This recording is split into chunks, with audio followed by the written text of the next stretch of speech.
These latest headlines from ABC15 are sponsored by Lerner and Rowe Injury Attorneys. One call, that's all. Hello, I'm Megan Thompson, tracking your top stories right now from ABC15 Arizona.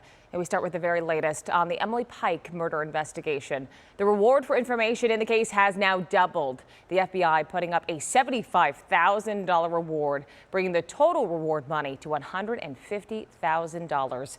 This comes just days after family members met with the FBI director calling for justice for the teenager found murdered in Gila County.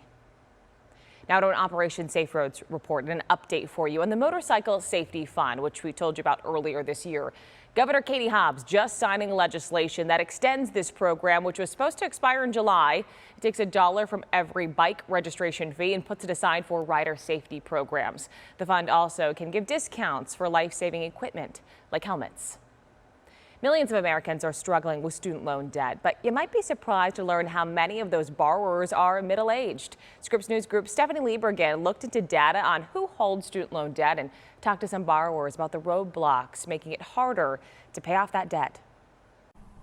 When you picture a student loan borrower, you might think of someone in their 20s who recently finished college. But 1 in 5 borrowers are over 50, and some have spent years struggling to get help in a confusing and complicated system.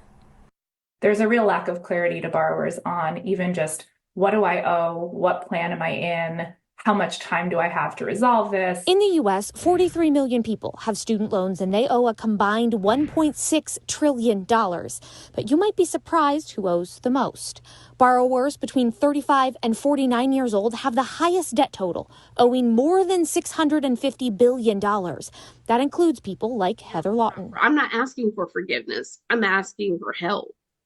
And I'm not getting it. Lawton is a Gen Xer and has an associate, bachelor's, and 2 master's degrees. And she currently owes $167,000 in student loan debt. But for the last 6 months, she's made dozens of phone calls and spent hours on hold trying to get an accurate bill and a monthly payment she can afford. I'm not trying to get out of paying my loans. I'm just trying to get my bill correct. And every time I call the servicer, I'm getting different answers. Larry Hennis is 68 years old, and he currently owes $121,000, double the original $60,000 he borrowed in the early 2000s. His higher education dreams were set aside when his wife was diagnosed with cancer, and caring for her meant getting behind on his student loan payments. There's no provision for life happening, and you know, any loan, any lender would work with you in those circumstances. Not these guys. Hennis ultimately went into default, which added more fees to his balance on top of the interest that was accruing. Even if you're making monthly payments for years at a time, your balance can still balloon on top of you. And the interest is really high for a lot of these folks. Older borrowers have seen a lot of changes to how student loans are managed. Income-driven repayment plans were introduced in 1994, and those plans have been changed, added, or eliminated over the years. And balances are sometimes sold or transferred between different servicers, adding to the confusion. People are struggling to navigate a bureaucratic nightmare. They're struggling to navigate a system that has very few resources available to them. Stephanie Liebergen, Scripps News Group, Washington.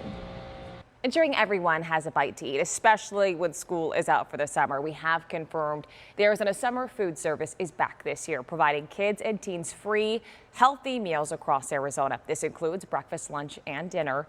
To find a location near you, head to azhealthzone.org.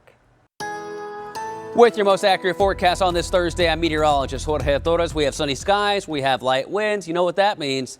Air quality concerns are back in the valley as we are under an ozone high pollution advisory for today and a watch for Friday. What does this mean? Well, if you have those respiratory issues, we're talking, for example, asthma, COPD, bronchitis, you'll want to limit your time outside today. And if you can help alleviate and lessen the air quality concerns today, consider carpooling, riding public transit such as the light rail, or working from home if possible on days like today. Also, it's going to be warm. We're calling for highs in the mid-90s in Phoenix. That's above average by about 3 degrees. 91 in Casa Grande, 90 in the Old Pueblo with 60s and 70s up in the high country and along the rim. Your 7-day forecast showing temperatures getting hotter and hotter, though, leading up to Mother's Day with a high that day of 106 in the valley with lows in the 70s. In the high country, highs staying in the 60s today, 70s tomorrow through early next week. Slight chance of a shower on Saturday. Then we cool down to the low 60s by Tuesday and Wednesday. For the latest headlines, weather, and traffic, head to abc15.com, or you can download our free ABC15 mobile app. These latest headlines from ABC15 are sponsored by Lerner and Rowe Injury Attorneys. One call, that's all.